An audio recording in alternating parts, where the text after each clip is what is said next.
Ada yang bisa sejenak mencoba membaca Al-Quran yang ada di depan kita? Ada yang mau membacanya? Atau kurang besar tulisannya? Kurang jelas. Kurang apa lagi Bapak Ibu? Kurang harokat. Tidak ada titik-titiknya. Tidak ada garis-garis angka nomornya. Bahkan perhatikan tulisan-tulisan kaligrafi khatnya tidak seindah, bahkan tak seelok seperti Al-Quran kita saat ini. Yang mana Al-Quran yang ada di depan kita ini, wahai Bapak Ibu, adalah sebuah contoh bentuk gambaran Al-Quran yang ada di zaman Utsman bin Affan radhiyallahu ta'ala an.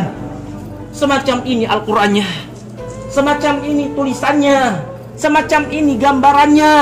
Ini di zaman Khalifah ketiga, wahai Bapak Ibu. Tidak pernah kita bayangkan lagi gimana bentuk Al-Quran di zaman Nabi Sallallahu Alaihi Wasallam.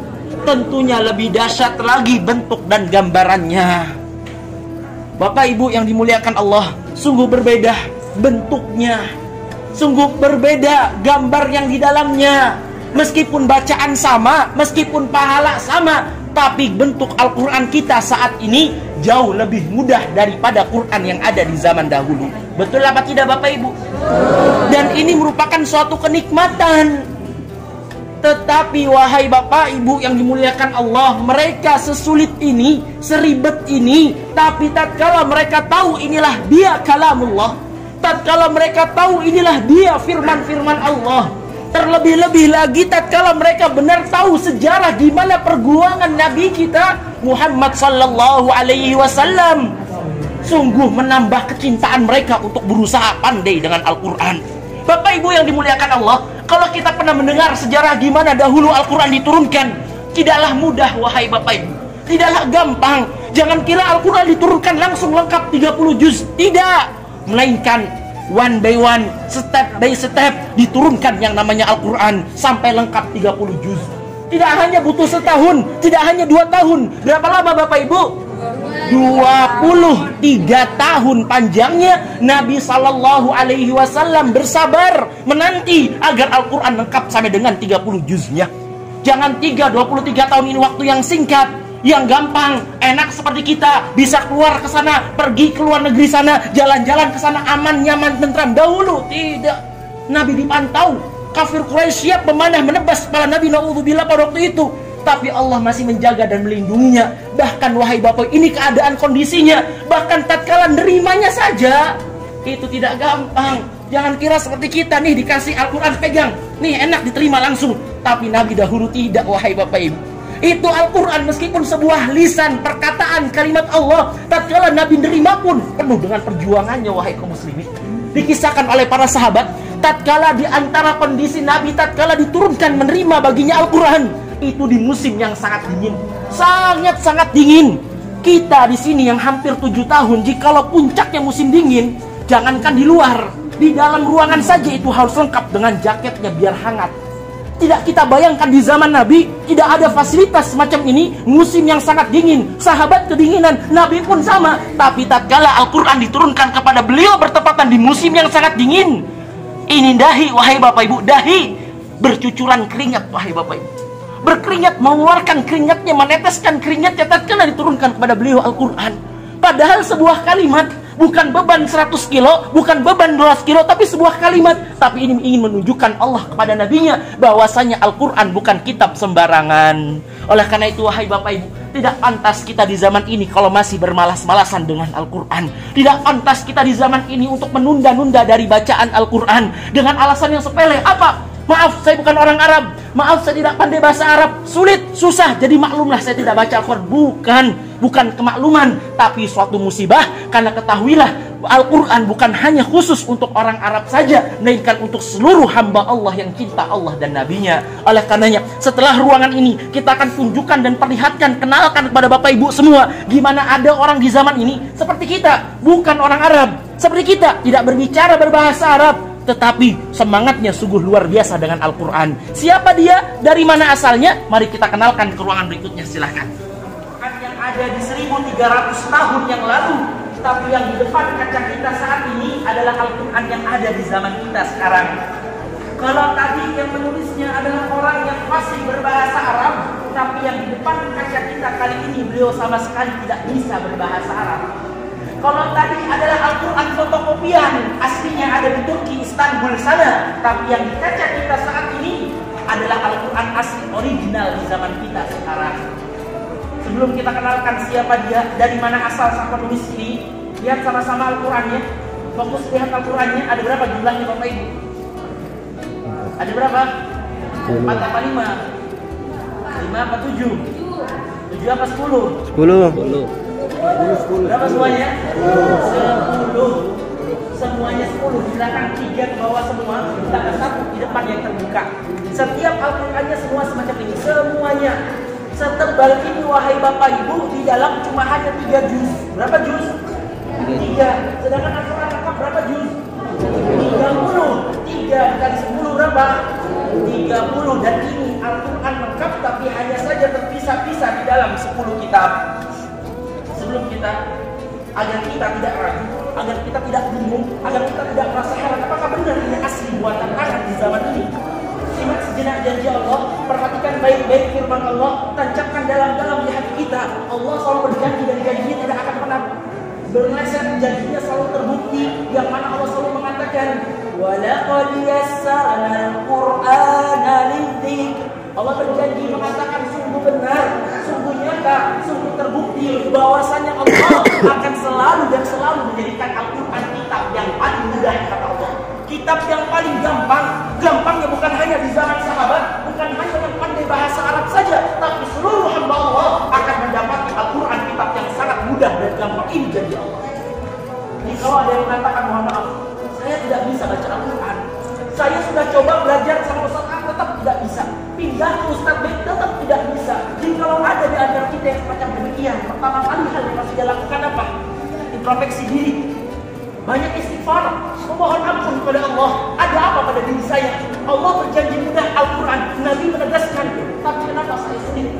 Bapak Ibu yang dimuliakan Allah, bisa jadi penyebab sulit kita dengan Al-Quran bukan otak kita yang bodoh, bukan. Kalau seandainya kita bodoh, tidak mungkin kita bisa kayak semacam ini. Sebab bukan karena kita tidak bisa berbahasa Arab, buktinya tengok yang di luar sana banyak orang yang pandai meskipun tidak pandai berbahasa Arab. Lalu apa sebabnya? Bisa jadi penyebab susah sulitnya kita dengan Al-Quran disebabkan oleh dosa dan maksiat. Semakin banyak dosa kita, semakin sulit kita dengan Al-Quran. Semakin sering kita bermaksiat, semakin jauh dan bosan dengan ayat-ayat Al-Quran. Siapapun orangnya, dari manapun asalnya, meskipun sepasih apapun bahasa Arabnya, kalau hatinya kotor, selalu maksiat, sholat bolong-bolong, tidak pernah berbakti pada orang tua, selalu durhaka pada perintah suami, maka sulit yang namanya Al-Quran. Tapi hati yang bersih, sedikit maksiatnya, dari manapun asalnya, apapun bahasanya. Apa kata Utsman bin Affan radhiyallahu anhu mengatakan, "Lau tahurat qulubukum, jikalau hati kalian ini bersih, sedikit maksiatnya, sedikit dosanya, masyabi'at min kalami rabbikum, niscaya tidak akan pernah malas dan bosan dari yang namanya membaca dan mempelajari Al-Quran." Masa sih demikian? Iya. Mana buktinya? Ini depan kita. Bukti nyata kita semua di zaman ini. Kenapa? Karena semua Al-Quran ini yang menuliskan cuma seorang. Beliau mengerjakan ini sendirian. Tidak ada karyawan, tukang ataupun pembantu. Dia semangatnya bukan semangat lupuk. Awal saja lalu lupuk di akhirat tidak. Tapi beliau setiap hari bersemangat. Bahkan beliau mengerjakan itu tidak hanya setahun, tidak hanya 2 tahun. Pertama kali mengerjakan Bismillahirrahmanirrahim Al-Fatihah di tahun 1987. Usia beliau pada waktu itu baru 30 tahun. Setiap hari tidak ada libur kecuali sakit saja mengerjakan. Kapan selesai sampai Qur'an Bin Nas? Kemarin di tahun 2018 dia baru menyelesaikannya. Kira-kira berapa lama Bapak Ibu? 87 sampai 2018 berapa lama? Hampir 31 tahun panjangnya setiap hari bersama Al-Quran. Jangan kira hari ini mengerjakan, besok libur, lusa libur, minggu depan baru mengerjakan lagi. Tidak. Jangan kira bulan ini mengerjakan, bulan depan libur, tahun depan baru mengerjakan. Setiap hari. Lalu gimana keluarga? Pagi, siang, sore fokus untuk keluarga. Tengah malam saya menjelang ada subuh fokus yang namanya Al-Quran. Bahkan tengok tulisannya, bisa dibaca. Bagus tulisannya. Tengok, ini bahannya bukan kertas. Ini bukan kertas. Ini apa? Kain. Kain biasanya diapakan? rajut, sulam, tenun, dijahit, dan ini semuanya benang. Ini benang, bukan tinta. Ini benang yang dijahit di atas kain-kainnya, bukan tinta tapi benang beliau jahit dengan tangannya sendirian. Siapa dia? Seperti kita, bukan orang Arab. Seperti kita, tidak tinggal di negeri Arab. Seperti kita, tidak berbicara berbahasa. Siapa seorang perempuan seperti ibu yang mengerjakan ini? Berasal dari negeri Pakistan yang bernama Nasim Akhtar yang telah menjahit Al-Quran ini dengan tangannya langsung. Oleh karenanya, alasan apalagi yang membuat kita bermalas-malasan? Ini saja menjahit Allah mudahkan, akan jadi membaca dan menghafal pasti sangatlah mudah. Oleh karenanya, kalau ini saja mampu kembali mengingatkan kita akan ajak menuju ruangan berikutnya menyaksikan sebuah film singkat yang menggambarkan sebuah keburukan, kekacauan datang menimpa orang-orang yang tidak mau dengan Al-Quran. Mari kita lanjut, silakan.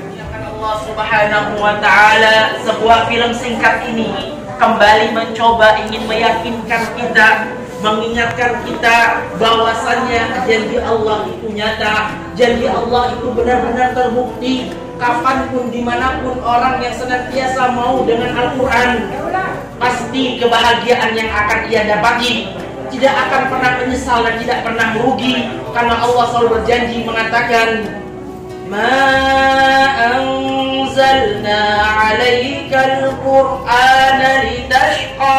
Kata Allah, tidaklah sekali-kali kami turunkan Al-Quran kepada Nabi Muhammad untuk keburukan itu, tidak, melainkan untuk kebahagiaan demi kebahagiaan. Dan berbeda sebaliknya, orang-orang yang tidak mau dengan Al-Quran, kapanpun, dimanapun, sekaya apapun, sehebat apapun kehidupannya, pasti murka Allah dan keburukan Allah yang datang menimpanya. Na'udzubillah. Tengok dengan sebuah film singkat ini, di mana orang-orang dahulu tinggal di kota terbaik.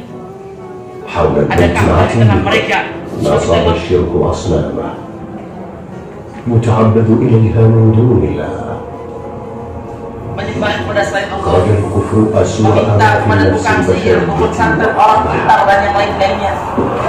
Kalau sudah demikian, tengok bukan yang menimpa mereka, kekacauan, pembantaian terjadi di mana-mana, perampokan, pembunuhan terjadi dengan begitu mudahnya. Dan ini sebuah gambaran yang benar-benar nyata yang Allah timpakan kepada mereka yang tidak mau dengan ayat-ayat Al-Quran. Dan ini bukan hanya sebuah dongeng, wahai Bapak Ibu, bukan hanya sebuah cerita belaka, bukan hanya film biasa, tapi ini benar-benar menggambarkan di mana janji Allah itu nyata, yang Allah selalu berjanji mengatakan, وَمَنْ أَعْرَضَ عَنْ ذِكْرِي فَإِنَّ لَهُ مَعِيشَةً ضَنْكًا. Kata Allah, barang siapa yang berpaling, barang siapa yang enggan, barang siapa yang tak mau mengingatku, mempelajari ayat-ayatku, kata Allah, baginya kehidupan yang penuh dengan keburukan, kekacauan, kebencian yang akan mereka hadapi selama hidupnya. Alhamdulillah. Berbeda dengan orang-orang yang bersama Al-Quran, yang mau mempelajari Al-Quran, yang mau mengamalkan, mempraktekkan apa yang di dalamnya. Kebahagiaan demi kebahagiaan datang, kepersaudaraan, keukhuwahan, kedamaian ada di tengah-tengah orang-orang yang selalu mau dengan Al-Quran. بالقرآن ارتفع بنيان الحضارة المهدم وبه هديت بينهم وبه هدي الناس إلى الصراط المستقيم كتاب أنزلناه إليك لتخرج الناس من الظلمات إلى النور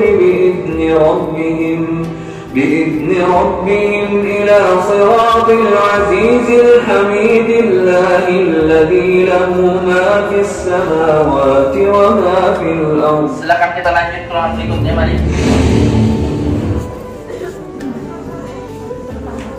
Geser sini, Ibu. Bapak, Ibu yang dimuliakan Allah Subhanahu wa Ta'ala, tak terasa kita pun sampai di penghujung museum kami ini. Mudah-mudahan pertemuan yang singkat ini, pertemuan yang tak pernah kita duga-duga ini, mampu kembali meningkatkan semangat kita dengan yang namanya Al-Quran, kembali memberikan motivasi kepada kita untuk mau mencoba meluangkan hari-harinya dengan ayat-ayat Al-Quran. Karena ketahuilah wahai Bapak Ibu, Al-Quran kitab yang paling mujarab, kitab yang benar-benar agung, yang mampu senantiasa memberikan kebahagiaan untuk kita di dunia dan di hari kiamat kelak nantinya jikalau kita selalu mau dengannya.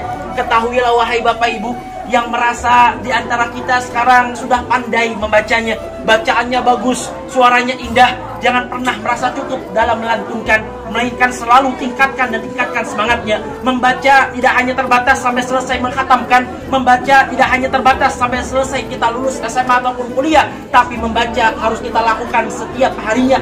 Sebagaimana tubuh kita perlu yang namanya gizi, kalau tidak pernah kita asup, kita isi gizi, niscaya akan lemas dan mati tubuh ini. Begitu juga dengan hati ini, kalau tidak pernah ada ayat-ayat Al-Quran, akan mati hati kita, akan perlahan-lahan menjadi keras dan keras. Kalau sudah keras, nasihat siapapun tidak akan pernah ia dengar. Yang ada merasa sok hebat dan sok pintar. Oleh karenanya, mungkin ini yang saya bisa sampaikan. Terima kasih banyak atas kunjungannya. Mudah-mudahan bermanfaat. Tapi sebelum saya tutup dan kita berpisah sama-sama, boleh izinkan saya bertanya sejenak, boleh? Boleh apa tidak? Boleh. Bapak Ibu semuanya sudah pergi ke Raudhah? Sudah apa belum? Sudah. Kemarin tatkala ke Raudhah masuknya gampang apa sulit Bapak Ibu? Sulit apa gampang? Sulit. Pertanyaannya wahai Bapak Ibu, misal seandainya Bapak Ibu ini termasuk di antara keluarga raja, misal, kira-kira masuk Raudhah gampang apa sulit? Gampang apa sulit? Gampang. Bapak Ibu kalau tahu raja datang ke Madinah, itu jalan 1 kilo harus bersih, bahkan lebih. Pintu-pintu di depan ini harus tutup. Cuma 1 pintu yang raja akan lewati saja. Itu raja. Apa jadinya jikalau Bapak Ibu menjadi keluarga Allah? Jangankan masuk Raudhah, masuk surga pun Allah mudahkan kelak nantinya. Oleh karena itu wahai Bapak Ibu, mungkin tidak kita menjadi keluarga raja? Mungkin apa tidak? Tidak. Hidung tidak mancung mau jadi keluarga raja. Tapi untuk jadi keluarga Allah bisa apa tidak? Bisa. Dan itu terbuka bagi siapa yang mau. Kenapa? Karena Nabi pernah memberikan kabar gembira, menawarkan pada para sahabatnya, mengingatkan selalu kepada umatnya dengan mengatakan Ahlul Quran, orang-orang yang selalu bersama Al-Quran, orang-orang yang tak pernah bosan Al-Quran, orang-orang yang selalu dan selalu berusaha pandai dengannya. Bahkan kata para ulama, meskipun belum hafal Al-Baqarah, belum hafal Ali Imran, tapi hari-harinya selalu dengan Al-Quran. Nabi berjanji, merekalah ahlullahi wa khasatuh, yang termasuk keluarga Allah dan orang-orang khususnya Allah. Mudah-mudahan kita bisa menjadi seperti mereka kelak nantinya. Amin ya rabbal alamin. Terima kasih banyak atas kunjungannya. Mudah-mudahan bermanfaat. Wabillahi taufiq wal hidayah. Assalamualaikum warahmatullahi wabarakatuh.